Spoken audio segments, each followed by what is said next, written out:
নমস্কার, আমি রুদ্রনীল। আপনারা দেখছেন নিউজ অল ইন্ডিয়া। খবর মানেই আমরা। আমি রোজ দেখি, আপনারাও দেখুন।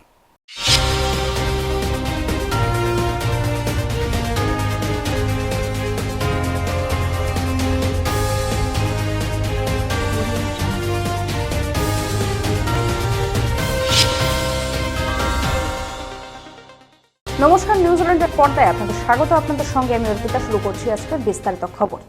ফের রাহুল গান্ধী ন্যায় যাত্রায় হামলার অভিযোগ। বিহার থেকে ভারত জোড়ো ন্যায় যাত্রা নিয়ে মালদহে ঢুকলেন রাহুল গান্ধী। তাকে দেখতে বিপুল মানুষের ভিড় জমে যায়। বিহারের কাটিহার হয়ে মালদহে ঢুকেছেন রাহুল গান্ধী। কাটিহারে ভিড়ের চাপে ব্যারিকেড ভাঙার আশঙ্কার সৃষ্টি হয়। আর মালদায়ের ভালুকায় প্রবল ভিড়ে ভাঙল রাহুল গান্ধীর গাড়ির পেছনের কাঁচ। রাহুল গান্ধীর গাড়ির কাঁচ ভেঙেছে বিহারেই, দাবি রাজ্য পুলিশের। কিন্তু কিভাবে কাঁচ ভাঙলো তা নিয়ে ক্ষুব্ধ অধীর রঞ্জন চৌধুরী। কেউ পিছন থেকে ঢিল মেরেছে তাই আমি কি করবো? আমি তো গাড়ির মধ্যে বসে। প্রশাসনিক কোথায় দেয় আছে? প্রশাসনিক দায়িত্ব কারোর নির্দেশে পরিচালিত হয়? এখানকার ইরিগেশন বাংলো দেওয়ার দায়িত্ব কার? এখানকার ইরিগেশন দপ্তরে তাদের ক্ষমতা নেই, তাহলে তাদের প্রশাসনিক কর্তা বলে মানব কি করে? রাহুল গান্ধীর গাড়ির কাঁচ ভাঙা নিয়ে প্রতিক্রিয়া মমতা বন্দ্যোপাধ্যায়ের। আমি মিটিং এ আস্তে আস্তে হেলিকপ্টার একটা মেসেজ পেলাম যে কংগ্রেসের একজন নেতা, রাহুলের নামটাই আমি বলে দিই, আমার থেকে ছোট, ওর গাড়িতে নাকি কে কাঁচ মেরেছে। পরে আমি খোঁজ নিলাম, কারণ আমরা তো সব পছন্দ করি না, আমরা করিও না। এসব করে ফর নাথিং নাটক করে কি লাভ? পরে খোঁজ নিয়ে দেখলাম বাংলায় নয়, ওটা কাটিহারে কিষানগঞ্জে হয়েছে। গ্লাস ভাঙা অবস্থায় ওরা বাংলায় ঢুকেছে। কিন্তু আমি ঘটনার নিন্দা করি, কারো উপর আক্রমণ হলেই আমি নিন্দা করি। বিহারে সবে বিজেপি আর নীতিশ এক হয়েছে, ওদের রাগ থাকতেই পারে, কিন্তু আমাদের এখানে যেন কোনো দুর্ঘটনা না ঘটে। কোনো পার্টি মিছিল করতেই পারে, মিটিং করতেই পারে, শান্তিপূর্ণভাবে মিছিল করুক, মিটিং করুক, আমার কোনো আপত্তি নেই। সাংবাদিকদের মুখোমুখি হয়ে রাহুল গান্ধীর গাড়ির কাঁচ ভাঙা নিয়ে বিস্ফোরক সুজন চক্রবর্তী। সেখানে ভিন রাজ্য থেকে এসেছেন সর্বভারতীয় কংগ্রেসের নেতা, তার গাড়িতে ঢিল মারা হলো। পশ্চিমবাংলার কোনো সংস্কৃতিটাকে বদলে দেওয়া হচ্ছে। বিরোধাত্মক আবাহন নয়, আমন্ত্রণ নয়, বরং কার্যত বিসর্জন দেওয়া এই গোছের মনোভাব এ কখনো চলে না। খুবই আমাদের বাংলার পক্ষে বিড়ম্বনা, কোনো সন্দেহ নেই। বাংলার মানুষের মান মর্যাদা নষ্ট হচ্ছে, আমাদের সংস্কৃতির মানটা ভেঙে যাচ্ছে, প্লাস নিরাপত্তা। রাহুল গান্ধীর বাবা খুন হয়েছে, রাহুল গান্ধীর ঠাকুরমা, তাকেও খুন হতে হয়েছে, এবং নিরাপত্তার প্রশ্নটা অবশ্যই গুরুত্বপূর্ণ। 38-40 কিলোমিটার রাহুল গান্ধীকে ভাঙা গাড়িতে ঘুরতে হলো পশ্চিমবাংলায়। ভারতবর্ষের এতগুলো রাজ্যে গেছেন, কোথাও কিন্তু তা হয়, কোথাও তা হয়। অন্য রাজ্যের চাইতেও পশ্চিমবাংলায় তৃণমূলের শাসন আরো বেশি বিপজ্জনক, এইটা কিন্তু স্পষ্ট হয়ে যাচ্ছে আজকের ঘটনার মধ্যে। সময় এখন একটি ছোট্ট বিরতির। ফিরে আসছে বিরতির পর। 11 বছরের পথ চলা শুরু আমাদের নিউজ অল ইন্ডিয়ার। 15ই আগস্ট 2023 থেকে নতুন সাজে, নতুন রূপে নিউজ অল ইন্ডিয়া। আপনাদের কাছে অনুরোধ, আমাদের চ্যানেলটি সাবস্ক্রাইব করুন, লাইক করুন এবং শেয়ার করুন। ফিরে এলাম বিরতির পর। আসছে এবারে বিস্তারিত খবরে। আজ সিবিআই এর ডাকে সাড়া দিয়ে কলকাতার সিবিআই দফতরে নিজাম প্যালেসে হাজিরা দিলেন দেবরাজ চক্রবর্তী।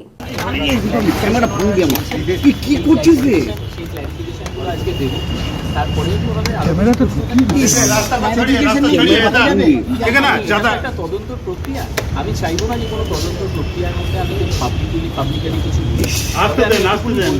যে ওনাদের যা যা জ্যাম করবেন না, ল অ্যাবাইডিং সিটিজেন হিসাবে আমি সবটাকে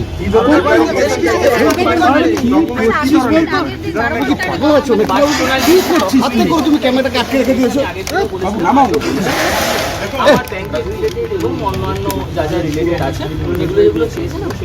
ফের তৃণমূল সরকারকে আক্রমণ করলেন বিজেপির রাজ্য সভাপতি সুকান্ত মজুমদার।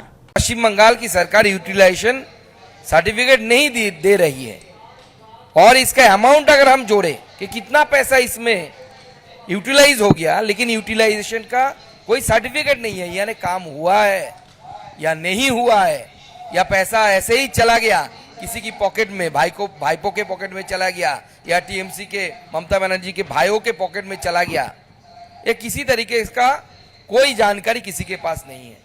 और ये टोटल अमाउंट है 1.95 लाख करोड़, यानी लगभग 2 करोड़ से भी ज्यादा इसका यूटिलाइजेशन सर्टिफिकेट, इतना पैसे का यूटिलाइजेशन सर्टिफिकेट ममता बनर्जी की सरकार ने नहीं दिया है। সময় এখন একটি ছোট্ট বিরতির, ফিরে আসছে বিরতির পর। আরজু আরজু মানেই আপনার মনের মতো ফার্নিচার।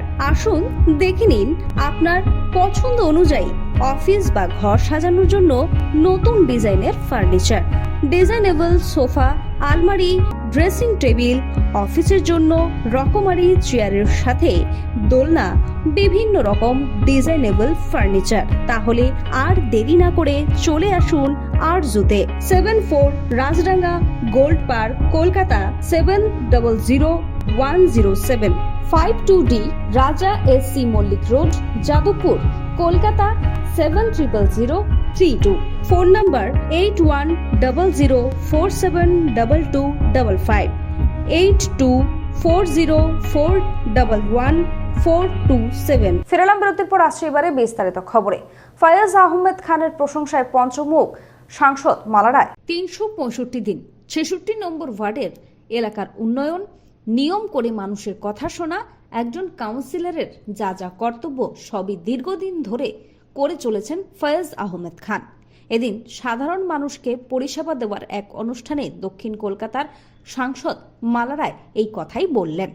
এলাকার নাগরিক জয়দুর রহমান বললেন, প্রয়োজনের সময়, কাজের সময় আমরা ফয়াজ আহমেদ খানকে পেয়ে থাকি।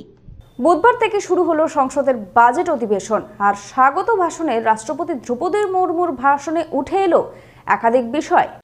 माननीय सदस्यगण, पर्यटन क्षेत्र युवाओं के लिए रोजगार देने वाला एक बड़ा सेक्टर है। मेरी सरकार ने बीते 10 वर्षों में पर्यटन के क्षेत्र में अभूतपूर्व काम किए हैं।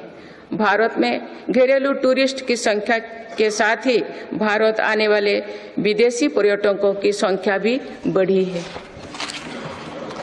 पर्यटन के क्षेत्र में जो वृद्धि हो रही है, इसका कारण भारत की बढ़ती साख है। आज दुनिया भारत को देखना और जानना चाहती है। इसके अलावा शानदार कनेक्टिविटी विकसित होने के कारण भी पर्यटन का दायरा बढ़ा है। जगह जगह एयरपोर्ट बनने से भी बहुत फायदा हो रही है। नॉर्थ ईस्ट में आज रिकॉर्ड संख्या में टूरिस्ट पहुंच रही है।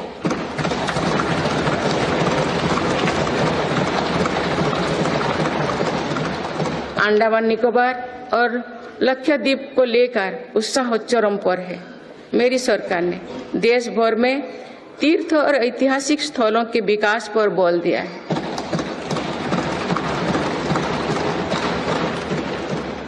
इससे अब भारत में तीर्थ यात्रा आसान हुई है। वहीं दुनिया भी भारत में हेरिटेज टूरिज्म को लेकर आकर्षित हो रही है। बीते एक वर्ष में 8.5 करोड़ लोग काशी गए हैं।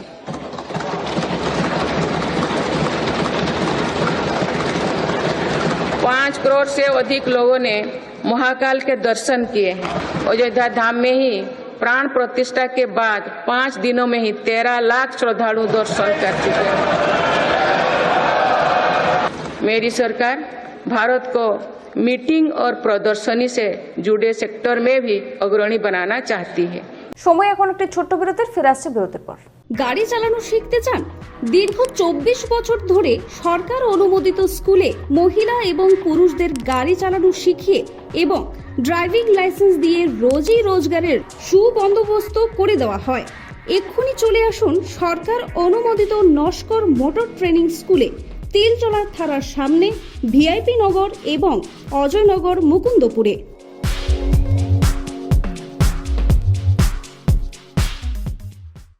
ফিরলাম বিরতির পর, আসছে এবারে বিস্তারিত খবরে। কড়া নিরাপত্তার মধ্যেই হেমন্ত সোরেনকে জেরা করতে পৌঁছলো তার বাড়িতে ইডির দল। বুধবার দুপুর 1টা নাগাদ ঝাড়খণ্ডের মুখ্যমন্ত্রীর বাসভবনে গিয়েছিল ইডি আধিকারিকরা। তাদের সঙ্গে ছিল সিআরপিএফ এর বিশাল বাহিনী। সূত্রের খবর, হেমন্ত সোরেন যদি ইডির হাতে গ্রেফতার হন তাহলে শান্তি বজায় রাখার জন্য নিরাপত্তায় কড়াকড়ির ব্যবস্থা করেছে ঝাড়খণ্ড সরকার। আসছে এবারে আবহাওয়ার খবরে। কলকাতায় আজকে হালকা বৃষ্টির সম্ভাবনা রাতের দিকে, জানালো আবহাওয়া দপ্তর। দিনে আমরা সব কটি জেলাতেই হালকা বৃষ্টিপাত অনুমান করছি। তাতে আজকে আপনার মানে ডে 1-এ হালকা বৃষ্টি অনুমান করছি, কালকে হালকা থেকে মাঝারি মানে ইন্টেন্সিটিটা একটু বাড়বে বলে আমরা আশা করছি। পরশুও দ্যাট ইজ ডে 3-তে হালকা থেকে মাঝারি, তারপরে শুষ্ক। খবর এখনকার মতো এই পর্যন্তই। দেখতে থাকুন নিউজ অল ইন্ডিয়া, খবর মানেই আমরা। শুভরাত্রি। রুবি হসপিটালের খুব কাছে বেদান্তা হোটেলের পাশে Ruby guest house. Ruby guest হাউসে আসলেই আপনারা কম দামে পেয়ে যাবেন রুম ভাড়া। তাহলে আজই চলে আসুন রুবি গেস্ট হাউসে। Ruby guest house.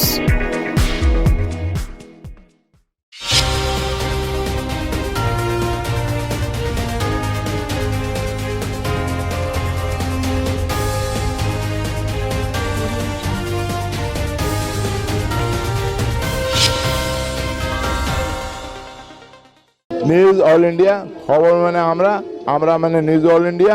আমি সাধারণ মানুষকে, পশ্চিমবঙ্গের মানুষকে বলি এই নিউজটা বেশি থেকে বেশি দেখবেন, আর এই নিউজটা, এই চ্যানেলটা যাতে আরও সফল হয়, আরও বড় হয়, আমরা সেই কামনাটা করি।